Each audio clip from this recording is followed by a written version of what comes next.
If you've ever felt like that life gets so loud that you've lost your own voice, photography can be a quiet way to come back to yourself. And today we're going to talk about finding your voice. So in yesterday's video, we talked about, rediscovering yourself and what that looked like as far as your journeys thus far. And, writing down a list of what your stories are thus far, in order to find some nuggets of, or to begin that creative process and thinking about what you can do next. Well, today we're going to build upon that and look at making a list of our likes versus our loves. This is a really fun process to do. I do it quite often myself. Sitting down and writing down, looking at the things that I like reading, but I love writing. I like tea, but I love coffee. And when I start to sit down and I look at these lists, like what I like versus what I love, I can very quickly start to, the juices and the thoughts start flowing about, how can I make that like a project? How can I photograph that? How can I express that in a photograph? And, it starts the creative juice flowing. And like, we all like something, but there's always more that we love to do. Like, I like going outside, but I love to be out in the Australian bush on country. To me, that is serenity, that is inspiring, that is home, that is peace, that is, that is where I am the most authentic and the most vulnerable when I'm there. And I think about like the stories that I can actually create when I'm in that place and in those spaces. And that's the difference between what you like and what you love.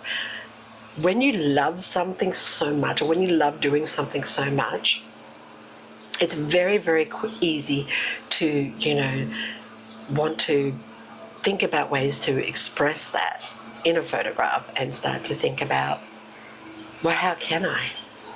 How can I create this idea of this place or this space that I love?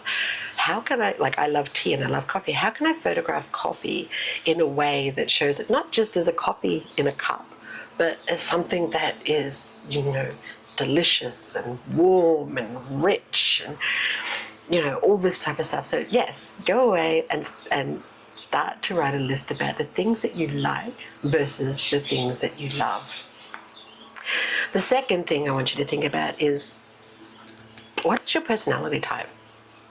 Like, what is your personality type? Who are you as a person? Are you like introverted and withdrawn? Are you, loud and expressive? Are you thoughtful? Are you,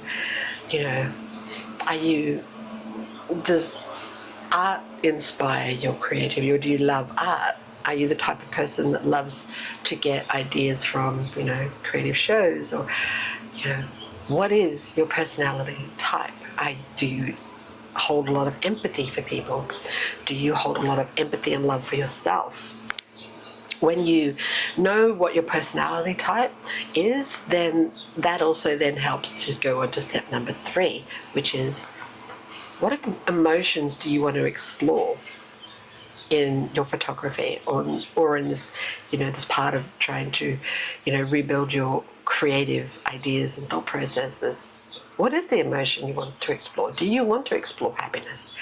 Do you want to explore thoughtfulness? Do you want to explore sadness? Do you want to explore reflection? Do you want to explore serenity? Do you want to explore peace? Like, what emotions really excite you? What emotions have you, over your story and over your lifetime and your journey, do you want to like either re-explore or go or explore in more depth because you haven't actually had the chance to do that? Well, now is the perfect time. And by doing this, you'll start to, in these lists that you'll create, like the list from, about your stories, and then the list of the likes versus the loves and the personality type, and now this list with emotions, you'll start to see clear identifiers of creative projects or creative photography that you can actually go out and do and pull together for like a story for yourself or a journey for yourself. And that brings me to the final point is, what photography project do you want to do? Like, is it that you want to, create a story of like how much you love coffee? Do you want to create a project of going to your favorite place or space at all different times of the day and, a word that comes to mind when you're there?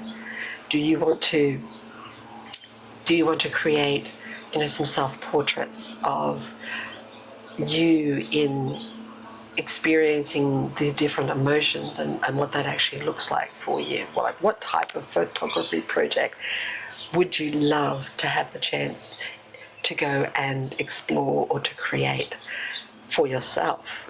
Not for anybody else, just for yourself. Because when we start to take the time to do this and think about it, like I said, this is the processes that I do when I want to find ideas for creativity, for my own photography, for myself, the things that I want to document. And this is how I do it, by sitting down and doing these types of lists in order to really narrow down like what I get excited about and what really fuels my juice to go out there and want to create. So I'm hoping by doing this as well through you, for you as well, will help you spark some creative ideas and expressions in your own mind. And I invite you to come back for day 3, where we'll actually talk about overcoming those imposter feelings, and whether to share or not to share. So see you then.